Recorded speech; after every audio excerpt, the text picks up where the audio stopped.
नमस्कार, मैं Dhananjay Kumar the public India में आपका स्वागत है। फाइनली नीतीश कुमार का शपथ ग्रहण समारोह संपन्न हुआ। उनके साथ 26 और मंत्रियों ने शपथ ली। बीजेपी के कोटे से ज़्यादा मंत्री हैं, 14 मंत्री हैं और जेडीयू से 8 मंत्री हैं, 2 मंत्री लोजपा से और एक-एक मंत्री हम और उपेंद्र कुशवाहा की पार्टी से।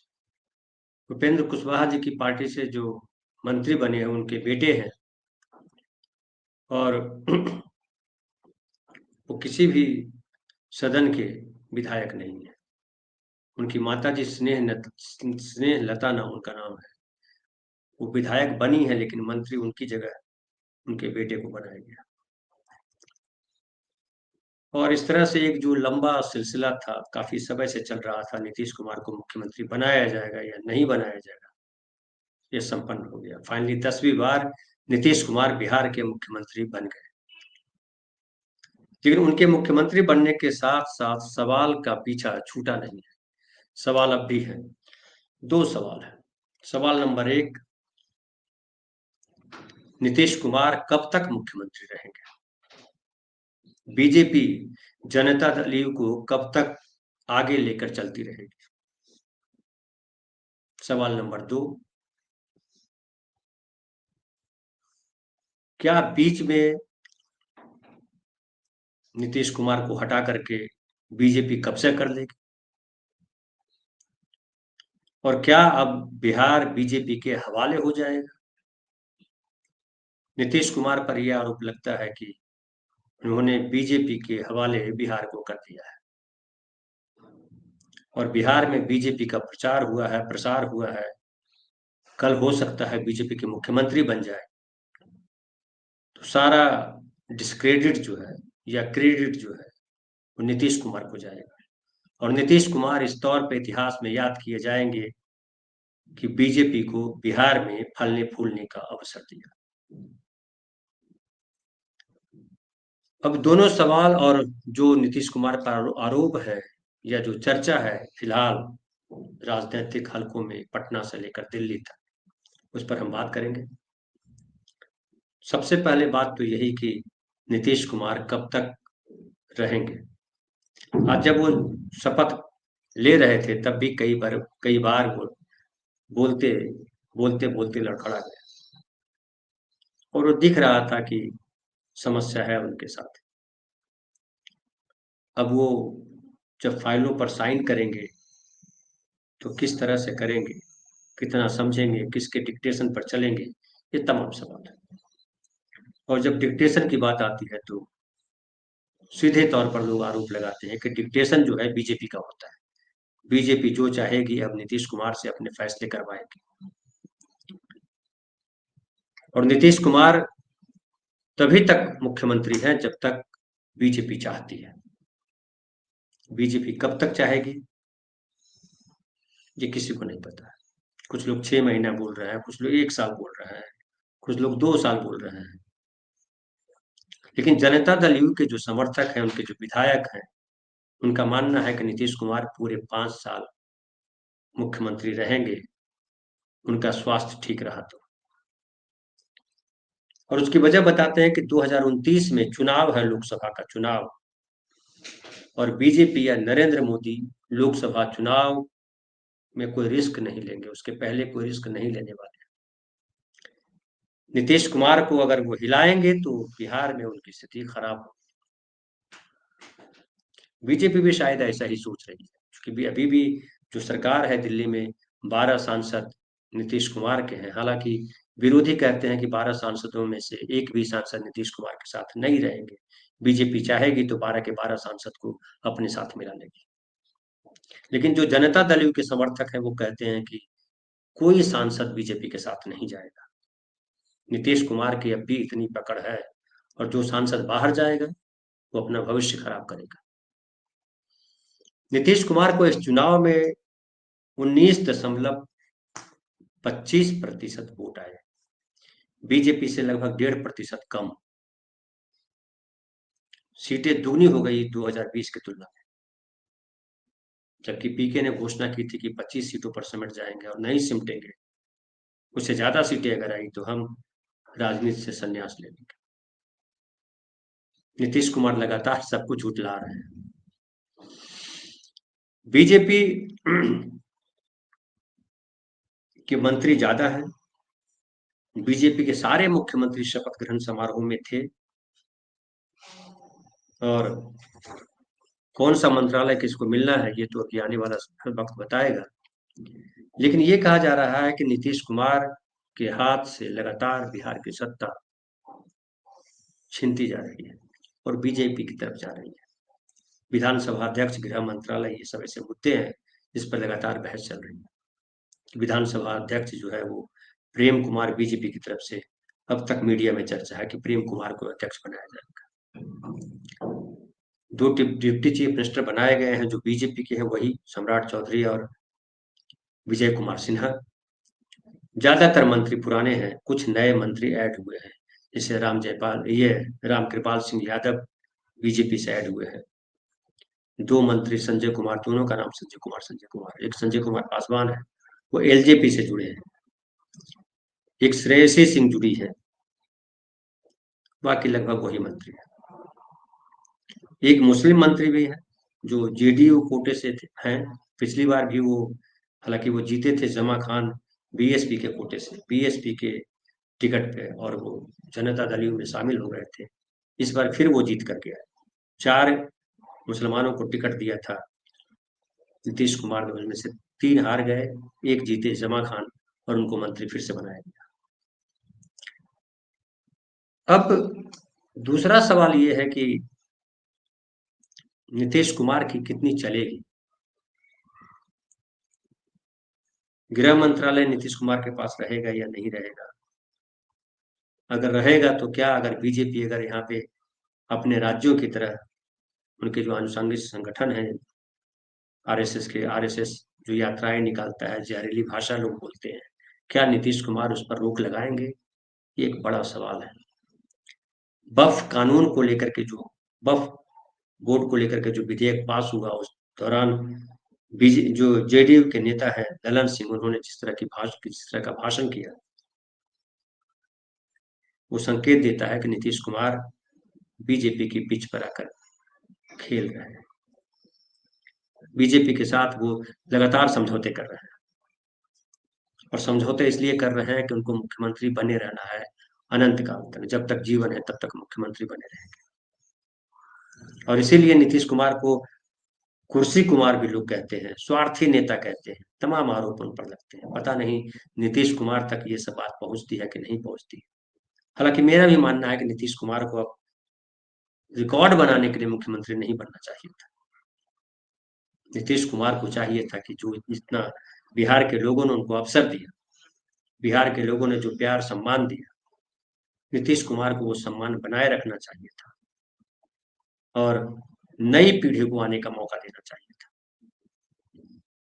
हालांकि जनता दल यू में कौन उनका उत्तराधिकारी होगा, आज तक इस पर चर्चा पूरी नहीं हो पाई है। लोग कयास लगाए रहते हैं, कभी मनीष कुमार वर्मा का नाम आता है, कभी किसी का और का नाम आता है, कभी निशांत कुमार का नाम आता है। लेकिन नीतीश कुमार निशांत कुमार के नाम पर भी चुप थे और मनीष कुमार वर्मा के नाम पर भी। नीतीश कुमार के बाद क्या होगा पार्टी का, ये सबके मन में ख्याल है। लेकिन जो उनके समर्थक हैं वो कह रहे हैं कि जनता दल यू का अलग अस्तित्व रहेगा, नीतीश कुमार की पार्टी जिंदा रहेगी नीतीश कुमार के बाद, और नीतीश कुमार अपना उत्तराधिकारी देकर जाएंगे। दूसरी तरफ कई लोगों का मानना है कि जो जेडीयू है उसके ज्यादातर विधायक या ज्यादातर समर्थक बीजेपी की तरफ चले जाएंगे और बाकी समर्थक जो आरजेडी की तरफ चले जाएंगे, और समाप्त हो जाएगा जनता दल। अब समाप्त होगा या नहीं होगा, क्या होगा, भविष्य की बातें तो मैं बहुत बहुत ज्यादा नहीं जानता हूँ। लेकिन जो बिहार का मन है उसको अगर हम टटोलने का प्रयास करें, तो मैं लंबे समय तक यहाँ रहा हूँ, अभी मैं बिहार में ही हूँ। कई बार, लगभग मुझे लगता है चुनाव के पहले भी आया और अभी भी, लगभग लगातार 3 महीने से लगातार ज्यादातर समय में बिहार में हूँ, और बिहार के लोगों का मन पढ़ रहा हूँ, घूम करके देख रहा हूँ कि बिहार में हो क्या रहा है। दो चीजें मुझे समझ में आती है। एक तो मैं बार बार कहता रहा कि नीतीश कुमार के खिलाफ किसी के मन में गुस्सा नहीं है। पॉलिटिकल चर्चाओं में भले प्रबुद्ध लोग नीतीश कुमार को गालियां देते हैं कि नीतीश कुमार ने ये गड़बड़ किया, नीतीश कुमार ने वो गड़बड़ किया, लेकिन आम आदमी जो है, जो कॉमन मैन है, जिसको किसी पार्टी से लेना देना नहीं है, किसी पार्टी का नहीं है, उसके भीतर यही है कि नीतीश कुमार ही सबसे बेहतर विकल्प है। नीतीश कुमार जैसा कोई नहीं। और इसीलिए नीतीश कुमार को इतनी सारी सीटें मिली। हालांकि लोगों का कहना है कि वो चुनाव आयोग ने बेईमानी की, इस वजह से सीटें मिली। लोगों का कहना है कि पैसे बांटे गए इसलिए सीटें मिली। संभव है इन सब चीजों का भी योगदान हो, लेकिन आम अगर बात करेंगे लोगों से तो लोग यही कहेंगे कि नीतीश कुमार एक बेहतर मुख्यमंत्री है हमारे सामने, और जो काम किया है वो दिखाई पड़ता है। पत्रकार जब बात कर रहे होते हैं, प्रबुद्ध जब चर्चा कर रहे होते हैं, तो लगातार कहते हैं कि क्या हुआ बिहार में, क्या अच्छे हॉस्पिटल बने, क्या अच्छे कॉलेज बने, क्या लॉ एंड ऑर्डर की स्थिति बेहतर हुई। एनसीआरबी की रिपोर्ट जो आती है उसमें बताया जाता है कि बिहार में हत्याएं कम नहीं हुई हैं। लेकिन एक कहा जा सकता कि आम आदमी का जो जीवन था, जो बड़ा खतरे में दिखाई पड़ता था, जिसको लेकर के एनडीए के लोग महा जंगल राज की बात करते रहते हैं, काफी उसमें फर्क आया है। उसके अलावा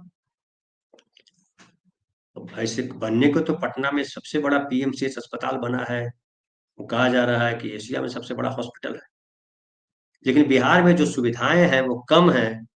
इससे कोई इनकार नहीं कर सकता कि बिहार में जितनी सुविधाएं होनी चाहिए थी वो नहीं है। शिक्षा को लेकर के, स्वास्थ्य को लेकर के,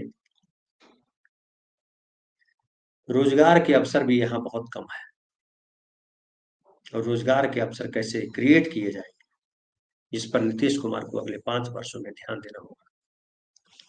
शिक्षा और स्वास्थ्य की दिशा में काम हुआ है, लेकिन वो काम कम है।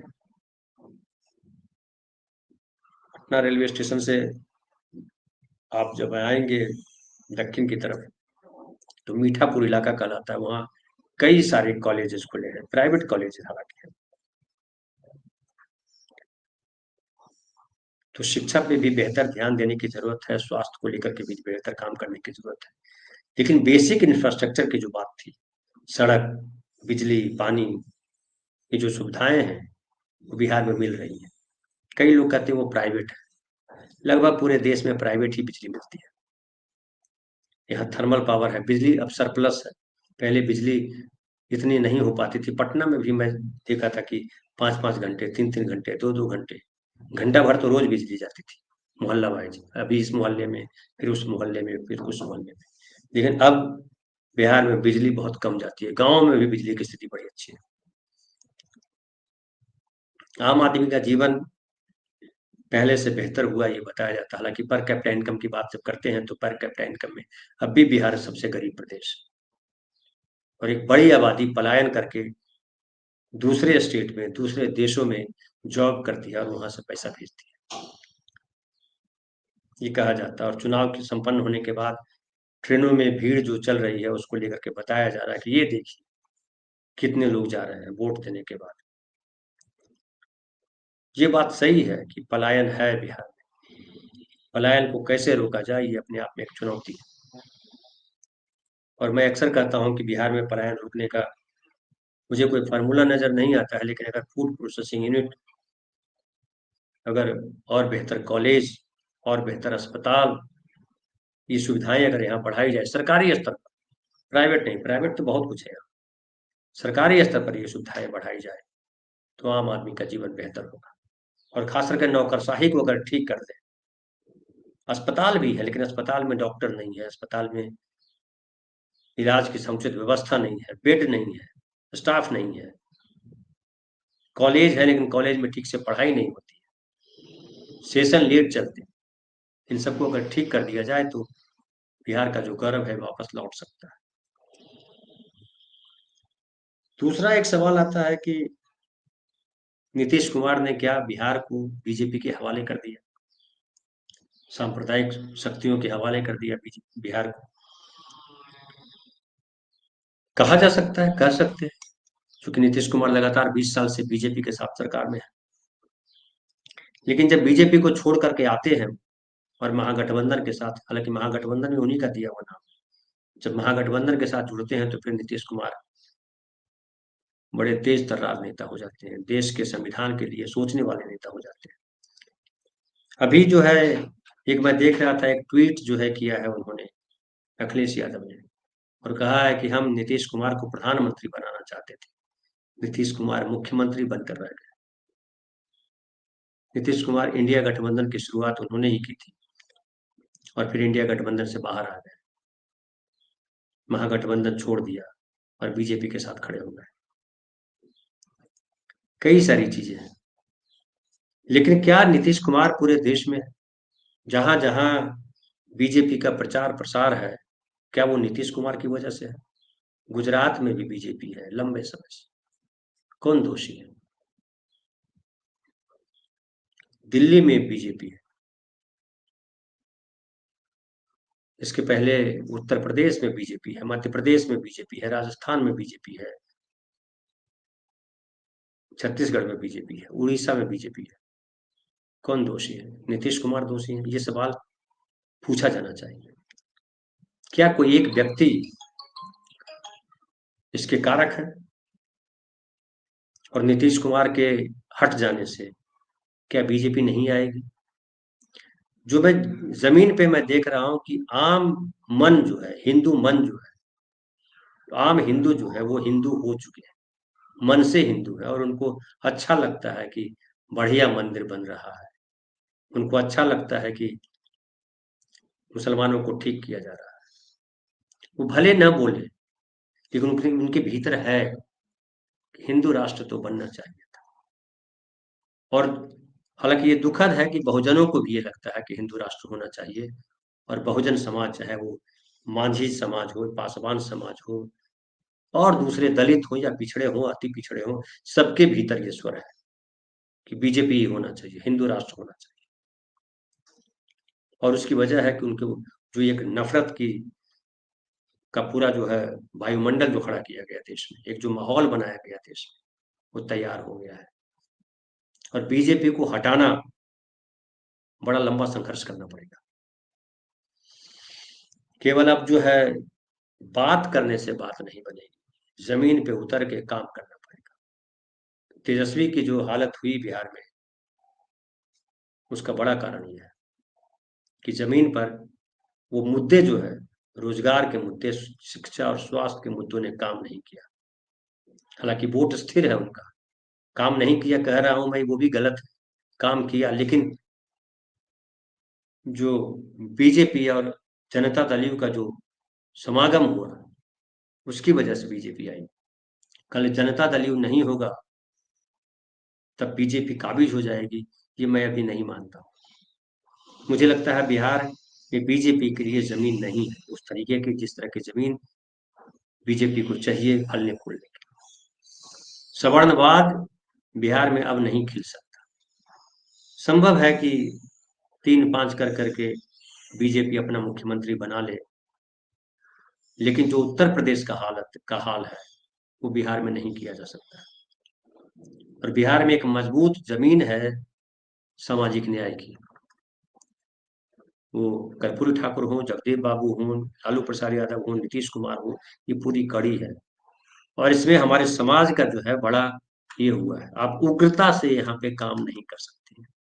जिस तरह से बुलडोजर लेकर के उत्तर प्रदेश में चल रहे हैं वो आदित्यनाथ, बिहार में उस तरह से कोई मुख्यमंत्री नहीं चल सकता है।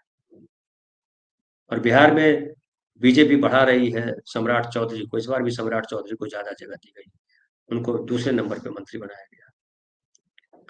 और उसके पीछे वजह यही है कि नीतीश कुमार का जो वोट बैंक है वो कैसे बीजेपी के साथ आए। हालांकि कुर्मी नेता के तौर पे बीजेपी में कोई नेता नहीं दिखाई पड़ता है। कोयरी नेता जो है वो बटे हुए हैं, तमाम पार्टियों में कोयरी है। और सबसे ज्यादा कोयरी अगर जीत करके आए हैं तो नीतीश कुमार की पार्टी से जीत करके आए हैं, बीजेपी से वो जीत करके नहीं आए ज्यादा। तो कोयरियों पे भी सम्राट चौधरी के बहाने कब्जा कर लेंगे बीजेपी के लोग, ये मुझे दिखाई नहीं पड़ता है।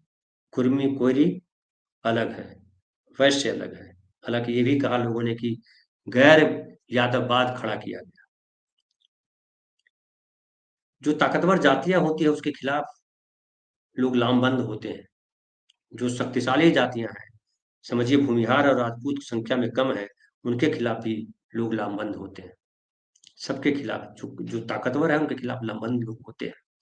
यादवों के खिलाफ भी हुआ, जो अति पिछड़ा वर्ग है, जो पिछड़े वर्ग में और लोग हैं, कुर्मी कोरी है, उनको भी रहता है यादवों के साथ, क्योंकि जमीन पर वही लोग आपस में खेती और चीजों में शामिल है। और फिलहाल जो मुझे यहाँ दिखाई पड़ रहा है कि अभी नीतीश कुमार से मुक्त होकर के बीजेपी बिहार में अपनी सरकार बना पाए, ये संभव नहीं है। अब भविष्य में क्या होगा मुझे नहीं पता। तो फिलहाल इतना ही। बहुत बहुत धन्यवाद। कल फिर बात करेंगे नए विषय पर।